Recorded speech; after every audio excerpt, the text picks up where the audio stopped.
Ngayon, ipapakita ko sa inyo kung alin ang shading ko dito na darker. Ito po yung blue para po sa ating dark shading, katulad yan. At yan, mga yan, dark shading. At sa ating light blue, para po dito sa makikita mo na light lang ang ating shading. Yan po.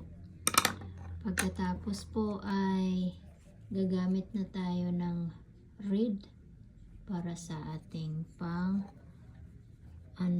ano natin, top sa blue dark shading.